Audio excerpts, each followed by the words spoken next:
جمعے کے دن قرآن پاک کی یہ بابرکت صورت ضرور تلاوت کر لینا، کیونکہ اس سورہ مبارکہ کو اللہ تبارک و تعالی خود اور آسمان کے فرشتے بھی تلاوت کرتے رہتے ہیں۔ اس صورت کو پڑھنے سے غریب امیر ہو جاتے ہیں، بیمار صحت مند ہو جاتے ہیں اور ہر حاجت مند کی حاجت پوری ہو جاتی ہے۔ بسم اللہ الرحمن الرحیم۔ ناظرین کرام، جمعۃ المبارک کو جمعہ کہنے کی وجہ کیا ہے؟ عربی زبان میں اس دن کا نام عروبہ تھا، بعد میں جمعہ رکھا گیا، اور سب سے پہلے جس شخص نے اس دن کا نام جمعہ رکھا وہ کعب بن لوئی ہیں۔ اس کی وجہ تسمیہ کے بارے میں مختلف اقوال ہیں۔ ان میں سے ایک یہ ہے کہ اسے جمعہ اس لیے کہا جاتا ہے کہ اس دن نماز کے لیے جماعتوں کا اجتماع ہوتا ہے۔ مفتی احمد یار خان نعیمی رحمۃ اللہ علیہ فرماتے ہیں کہ چونکہ اس دن تمام مخلوقات وجود میں اکٹھی ہوئیں اور اس دن تکمیل خلق ہوئی، نیز حضرت آدم علیہ السلام کی مٹی بھی اسی دن جمع ہوئی، اور اسی دن تمام لوگ اکٹھے ہو کر صلاۃ الجمعہ پڑھتے ہیں۔ اس جہت سے اس دن کو یوم جمعہ کہا جاتا ہے۔ اسلام سے پہلے اہل عرب اسے عروبہ کہتے تھے۔ تاجدار رسالت صلی اللہ علیہ وسلم کا پہلا جمعہ سیرت بیان کرنے والے علماء کا بیان ہے کہ جب حضور اقدس صلی اللہ علیہ وسلم ہجرت کر کے مدینہ طیبہ تشریف لائے تو 12 ربیع الاول پیر کے دن چاشت کے وقت قباء کے مقام پر ٹھہرے۔ پیر سے لے کر جمعرات تک یہاں قیام فرمایا اور مسجد کی بنیاد رکھی۔ جمعے کے دن مدینہ طیبہ جانے کا عزم فرمایا۔ بنی سالم بن عوف کی وادی کے درمیان جمعے کا وقت آیا۔ اس جگہ کو لوگوں نے مسجد بنایا اور سرکار دو عالم صلی اللہ علیہ وسلم نے وہاں جمعہ پڑھایا اور خطبہ فرمایا۔ یہ پہلا جمعہ ہے جو نبی کریم صلی اللہ علیہ وسلم نے اپنے اصحاب کے ساتھ پڑھا۔ مفتی احمد یار خان نعیمی رحمۃ اللہ علیہ فرماتے ہیں کہ میرے پیارے آقا صلی اللہ علیہ وسلم 500 جمعۃ المبارک کی نمازیں ادا فرمائیں، اس لیے کہ جمعۃ المبارک کی نماز ہجرت کے بعد شروع ہوئی، جس کے بعد 10 سال میرے مولا صلی اللہ علیہ وسلم کی ظاہری زندگی مبارک رہی۔ اس عرصے میں جمعۃ المبارک کی نمازیں اتنی ہی بنتی ہیں۔ ناظرین کرام، جمعے کے دن کے فضائل بے شمار ہیں، چند ایک پیش کرتے ہیں۔ کثیر احادیث میں جمعے کے دن کے فضائل بیان کیے گئے ہیں، یہاں ان میں سے چند احادیث ملاحظہ ہوں۔ حضرت سیدنا سلیمان رضی اللہ تعالی عنہ سے روایت ہے کہ آخری نبی صلی اللہ علیہ وسلم نے فرمایا کہ جو شخص جمعۃ المبارک کے دن غسل کرے اور طہارت اور نفاست حاصل کرے، جس قدر ممکن ہو تیل لگائے اور خوشبو ملے جو گھر میں میسر ہو، پھر گھر سے نماز کے لیے نکلے اور 2 آدمیوں کے درمیان اپنے بیٹھنے یا گزرنے کے لیے شگاف نہ ڈالے، پھر نماز پڑھے جو مقرر کر دی گئی ہے، پھر جب امام نماز پڑھے تو خاموش نماز کی حالت کے مثل بیٹھا رہے، تو اس کے وہ تمام گناہ جو ایک جمعۃ المبارک سے دوسرے جمعۃ المبارک تک اس نے کیے وہ معاف کر دیے جائیں۔ حضرت ابو ہریرہ رضی اللہ تعالی عنہ سے روایت ہے کہ تاجدار رسالت صلی اللہ علیہ وسلم نے فرمایا کہ بہتر دن جس پر سورج نے طلوع کیا جمعے کا دن ہے۔ اسی دن میں حضرت آدم علیہ السلام پیدا کیے گئے، اسی دن میں جنت میں داخل کیے گئے اور اسی میں انہیں جنت سے اترنے کا حکم ہوا، اور قیامت بھی جمعے کے دن ہی قائم ہوگی۔ حضرت جابر رضی اللہ تعالی عنہ سے روایت ہے کہ حضور اقدس صلی اللہ علیہ وسلم نے فرمایا، جو جمعے کے دن یا جمعے کی رات میں مرے گا اسے عذاب قبر سے بچا لیا جائے گا، اور قیامت کے دن اس طرح آئے گا کہ اس پر شہیدوں کی مہر ہوگی۔ حضرت ابو ہریرہ رضی اللہ تعالی عنہ سے روایت ہے کہ حضور اقدس صلی اللہ علیہ وسلم نے فرمایا، جس نے اچھی طرح وضو کیا پھر جمعے کو آیا اور خطبہ سنا اور چپ رہا، اس کے لیے ان گناہوں کی مغفرت ہو جائے گی جو اس نے جمعے اور دوسرے جمعے کے درمیان کیے، اور ان کے علاوہ مزید 3 دن کے گناہ بخش دیے جائیں گے۔ اور جس نے کنکری چھوئی اس نے لغو کیا، یعنی خطبہ سننے کی حالت میں اتنا کام بھی فضول میں داخل ہوتا ہے کہ کنکری پڑی ہو تو اسے ہٹا دے۔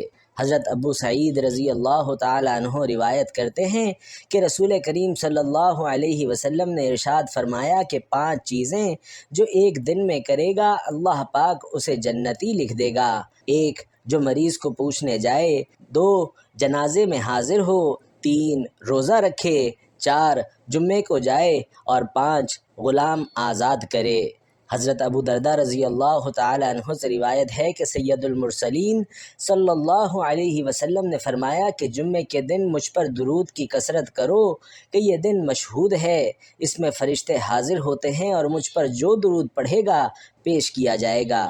حضرت ابو درداء رضی اللہ تعالی عنہ کہتے ہیں کہ میں نے عرض کی اور موت کے بعد کیا حالت ہوگی؟ ارشاد فرمایا کہ بے شک اللہ پاک نے زمین پر انبیاء کرام علیہم الصلاۃ والسلام کے جسم کھانا حرام کر دیا ہے، اللہ پاک کا نبی زندہ ہے۔ حضرت ابو ہریرہ رضی اللہ تعالی عنہ فرماتے ہیں کہ حضور اقدس صلی اللہ علیہ وسلم نے میرا ہاتھ پکڑ کر ارشاد فرمایا کہ اللہ پاک نے زمین کو ہفتے کے دن پیدا فرمایا اور اتوار کے دن زمین میں پہاڑوں کو پیدا کیا اور پیر کے دن درختوں کو پیدا کیا اور منگل کے دن ناپسندیدہ چیزوں کو پیدا کیا اور بدھ کے دن نور کو پیدا کیا اور جمعرات کے دن زمین پر چلنے والے جانداروں کو پیدا کیا اور تمام مخلوق کے آخر میں حضرت آدم علیہ السلام کو جمعے کے دن اس کی ساعات میں سے آخری ساعت میں عصر کے بعد سے رات کے وقت کے درمیان پیدا کیا۔ ناظرین کرام، احادیث میں جہاں نماز جمعہ کے فضائل بیان کیے گئے ہیں وہیں جمعہ کی نماز چھوڑنے پر وعیدیں بھی بیان کی گئی ہیں، چنانچہ یہاں اس کی 3 وعیدیں ملاحظہ فرمائیے۔ حضرت ابو ہریرہ رضی اللہ تعالی عنہ اور حضرت عبداللہ بن عمر رضی اللہ تعالی عنہ سے روایت ہے کہ حضور اقدس صلی اللہ علیہ وسلم نے فرمایا کہ لوگ جمعہ چھوڑنے سے باز آئیں گے یا اللہ پاک ان کے دلوں پر مہر کر دے گا، پھر وہ غافلین میں سے ہو جائیں گے۔ حضرت اسامہ رضی اللہ تعالی عنہ سے روایت ہے کہ رسول اکرم صلی اللہ علیہ وسلم نے فرمایا جس نے کسی عذر کے بغیر 3 جمعے چھوڑے وہ منافقین میں لکھ دیا گیا۔ جمعۃ المبارک کے دن ایک گناہ کا عذاب بھی 70 گناہ ہے۔ ناظرین کرام، جمعے کے دن میں کون سی ایسی صورت پڑھی جائے جو کہ فضیلت اور فوائد کے حساب سے بیش قیمتی ہو؟ یاد رہے کہ قرآن پاک کی ایک ایسی صورت ہے جس کے فضائل اور فوائد بے شمار ہیں۔ بعض احادیث میں یہ ذکر ملتا ہے کہ اس صورت کو نہ صرف انسان زمین پر بلکہ فرشتے آسمانوں پر بھی تلاوت کرتے ہیں، اور یاد رہے کہ تمام آسمانی فرشتوں میں 4 فرشتے جنہوں نے اللہ کا عرش اٹھا رکھا ہے اور وہ سب سے زیادہ مقرب اور محترم فرشتے ہیں، اور یہ 4 فرشتے اس قرآنی صورت کی تلاوت میں مشغول رہتے ہیں۔ چنانچہ یہ ایسی برکتوں اور رحمتوں والی صورت ہے کہ اسے جو شخص ہر جمعے کے دن لازمی پڑھے گا تو اس دنیا میں بھی وہ معزز اور محترم ہو جائے گا اور آخرت میں بھی معزز اور محترم سمجھا جائے گا۔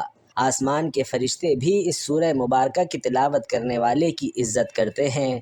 قرآن پاک کی سورہ مبارکہ کے بارے میں فرمایا گیا کہ بیماری جتنی بھی شدید نوعیت پر اتر چکی ہو، ڈاکٹروں نے مریض کو لا علاج قرار دے دیا ہو یا کسی بھی طرح کا کوئی علاج کارگر ثابت نہ ہو رہا ہو، تو اس سورہ مبارکہ کی تلاوت کرنے اور سننے والے کی تمام ذہنی اور جسمانی بیماریاں ختم ہو جاتی ہیں، بشرطے کہ اس کی موت کا وقت نہ آن پہنچا ہو۔ اس کے علاوہ اس سورہ مبارکہ کو غربت اور افلاس ختم کرنے کے لیے ہر روز باقاعدگی سے پڑھنے والے غربت انشاءاللہ جاتی رہے گی۔ مال و دولت کے حصول کے لیے اور حصول برکت کے لیے اس سورہ مبارکہ کو روزانہ فجر کی نماز کے بعد پڑھنے کا اپنا معمول بنا لیا جائے تو رزق کے بند دروازے کھل جاتے ہیں۔ اس کی برکت سے ہر طرح کی حاجات اور ضروریات اللہ کے حکم سے پوری ہو جاتی ہیں۔ ناظرین محترم، قرآن پاک کی یہ بابرکت صورت سورۃ الرحمن ہے جس کی بے شمار فضیلتیں بیان کی گئی ہیں۔ اس صورت کو پڑھنے والے کی تمام دلی مرادیں پوری ہوتی ہیں، غربت، افلاس اور تنگ دستی کا خاتمہ ہوتا ہے۔ قرض اتارنے کے لیے بھی یہ صورت ہر روز تلاوت کی جائے تو انشاءاللہ اللہ سبحانہ و تعالی قرض اتارنے کا انتظام فرما دیتے ہیں۔ اس سورہ مبارکہ کو پڑھنے والے کی غیبی مدد کے لیے فرشتے اترتے ہیں۔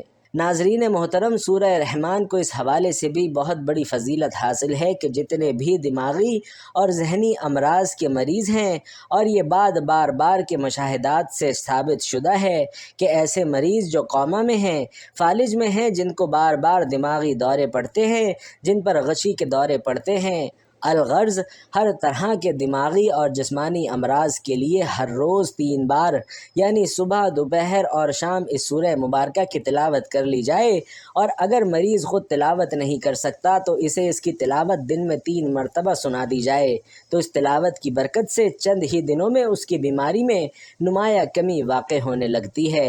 تمام ذہنی اور دماغی امراض کے علاج کے لیے اس سورہ مبارکہ کو مجرب پایا گیا ہے۔ اس کے علاوہ جادو، ٹونے، حسد اور کسی بھی قسم کے کیے کرائے کے لیے اس سورت کی تلاوت بے حد فوائد اور برکات کی حامل ہے۔ آئیے آج کا سورہ رحمان کا جمعے کا بابرکت دن کا وظیفہ بھی ملاحظہ فرما لیجئے۔ یہ وظیفہ اور یہ عمل آپ جمعے کے دن کسی بھی وقت کر سکتے ہیں۔ شب جمعہ یعنی جمعرات اور جمعے کی درمیانی شب بھی یہ عمل آپ کر سکتے ہیں۔ کسی بھی نماز کے بعد یا پھر نماز جمعہ کے بعد باوضو حالت میں جائے نماز پر بیٹھ کر یہ عمل کریں۔ جمعے کے دن آپ اس عمل کو فجر کی نماز کے بعد بھی کر سکتے ہیں، جمعے کی نماز کے بعد، عصر، مغرب یا پھر عشاء کی نماز کے بعد بھی کر سکتے ہیں۔ باوضو حالت میں جائے نماز پر بیٹھ کر سب سے پہلے آپ نے 3 بار درود پاک پڑھ لینا ہے۔ درود شریف ناظرین آپ کوئی سا بھی پڑھ سکتے ہیں، چاہے تو آسان اور مختصر سا درود صلی اللہ علیہ وسلم یا صلی اللہ علی محمد پڑھ لیں، لیکن اگر آپ درود ابراہیمی پڑھتے ہیں تو یہ سب سے زیادہ بہتر ہے۔ 3 بار درود پاک پڑھ کر آپ نے باوضو جائے نماز پر بیٹھے بیٹھے سب سے پہلے اپنے جائز مقصد یا حاجت کی نیت کر لینی ہے۔ اگر آپ کو روپے پیسے کی فوری اور ارجنٹ ضرورت ہے تو اس کی نیت کر لیں۔ اگر آپ اپنا ذاتی مکان خریدنا چاہتے ہیں تو اس کی نیت کر لیں۔ اگر آپ گاڑی چاہتے ہیں، اچھا رشتہ چاہتے ہیں، ملازمت میں ترقی چاہتے ہیں، پسند کی شادی کا ارادہ ہے یا کسی کے دل میں اپنے لیے محبت پیدا کرنا چاہتے ہیں، قرض کی ادائیگی کے لیے وظیفہ کر رہے ہیں یا پھر کسی بھی اپنے مقصد کے لیے یہ وظیفہ کر رہے ہیں، تو اس مقصد کو اپنے ذہن میں تصور کریں اور یہ وظیفہ شروع کر دیں۔ اور سب سے پہلے آپ نے تعوذ اور تسمیہ یعنی اعوذ باللہ من الشیطان الرجیم اور بسم اللہ الرحمن الرحیم پوری پڑھ لینی ہے۔ اس کے بعد آپ نے اپنے ہاتھوں کی انگلیوں پر گن کر 33 مرتبہ سبحان اللہ پڑھنا ہے۔ اس کے بعد 33 مرتبہ ہی الحمدللہ اور پھر 34 مرتبہ اللہ اکبر کر لینا ہے۔ ناظرین اس عمل کو تسبیح فاطمی بھی کہا جاتا ہے۔ تسبیح بی بی فاطمہ رضی اللہ تعالی عنہا بھی نہایت ہی فضیلت اور برکت والی تسبیح ہے۔ تسبیح فاطمہ کے بعد آپ نے پھر سے 3 بار درود پاک پڑھ کر 1 مرتبہ سورۃ الرحمن کی تلاوت کرنی ہے۔ آپ چاہیں تو موبائل فون سے دیکھ کر بھی سورۃ الرحمن کی تلاوت کر سکتے ہیں، یا پھر اگر آپ کے پاس پنج سورہ ہے یا پھر آپ قرآن کریم کھول کر اس کے 27ویں پارے میں 55 نمبر سورت نکال لیں۔ یہ سورۃ الرحمن ہے اور قرآن پاک کو اپنے سامنے کسی رحل وغیرہ پر رکھ کر اور قرآن پاک سے دیکھ کر بھی سورۃ الرحمن کی تلاوت کر سکتے ہیں۔ بتائے گئے کسی بھی ایک طریقے کے مطابق آپ سورۃ الرحمن کی تلاوت کر لیں۔ سورۃ الرحمن صرف 1 مرتبہ پڑھنی ہے اور سورۃ الرحمن پڑھنے کے بعد 3 بار درود پاک بھی لازمی پڑھنا ہے جو آپ نے عمل شروع کرنے سے پہلے پڑھا تھا۔ تلاوت کے بعد آپ نے اپنے ہاتھ کی انگلیوں پر گن کر یا پھر تسبیح کے دانوں پر گن کر 100 مرتبہ پہلا کلمہ یعنی لا الہ الا اللہ پڑھنا ہے۔ جب 100 بار اس طرح یعنی لا الہ الا اللہ پڑھ لیں تو آخر میں 1 بار محمد الرسول اللہ پڑھ لیں۔ اس طرح سے یہ آپ کا وظیفہ مکمل ہو جائے گا۔ آخر میں پھر سے 3 بار وہی درود پاک پڑھ کر اپنے دونوں ہاتھ دعا کے لیے اٹھا لیں، اللہ کی بارگاہ میں اپنی فریاد پیش کریں، صدق دل سے اور عاجزی کے ساتھ اللہ کے حضور دعا کریں، اور یاد رکھیں کہ دعا کرتے وقت اپنے ہونٹ ہلانا، آواز نکالنا یا پھر بول کر دعا کرنا ضروری نہیں۔ اپنے ہاتھوں کو بلند کر کے نہایت خاموشی اور عاجزی سے اور ہو سکے تو اپنی آنکھیں بند کر کے اللہ کے حضور اپنی فریاد پیش کریں۔ انشاءاللہ جلد آپ دیکھیں گے کہ آپ کی دعا پوری ہونے کے لیے حالات سازگار ہونا شروع ہو جائیں گے۔ ناظرین کرام یہاں یہ بھی عرض کرتا چلوں کہ بعض لوگ کہتے ہیں کہ فلاں وظیفہ کرو فوری مراد پوری ہو جائے گی، فلاں عمل کرو فوری رقم مل جائے گی، فلاں تسبیح پڑھو فوراً کام ہو جائے گا۔ ایسا ناظرین ہرگز نہیں ہوتا، کیونکہ یہ دنیا اسباب کے تحت چلتی ہے اور یہ قانون قدرت ہے جو اللہ رب العالمین نے تخلیق کیا ہے۔ ہاں اگر اللہ چاہے تو اس کی ذات کچھ بھی کر سکتی ہے اور پلک جھپکنے سے پہلے کچھ بھی ہو سکتا ہے، لیکن ہر وظیفے اور ہر عمل کے لیے ایسا کہنا درست نہیں۔ اللہ مشکلات حل فرماتا ہے لیکن اسباب کے تحت، اور اللہ بہترین مسبب الاسباب ہے۔ پختہ یقین اور نیت کے ساتھ آج کا بتایا گیا یہ عمل ضرور کریں اور نتیجہ آپ خود اپنی آنکھوں سے دیکھ لیں گے انشاءاللہ تبارک و تعالی۔ اللہ پاک سے دعا ہے کہ ہمیں یوم جمعۃ المبارک اور نماز جمعۃ المبارک کی حفاظت اور قدر کرنے کی توفیق عطا فرمائے۔ میرا سنانا اور آپ کا سننا اپنی بارگاہ میں قبول و منظور فرمائے، آمین یا رب العالمین۔ محترم ناظرین، آخر میں درخواست ہے کہ نیچے کمنٹ باکس میں اللہ سبحانہ و تعالی کا ایک پیارا سا نام ضرور لکھتے جائیں۔ اللہ پاک آپ سب کا حامی و ناصر ہو، آمین۔ السلام علیکم ورحمۃ اللہ۔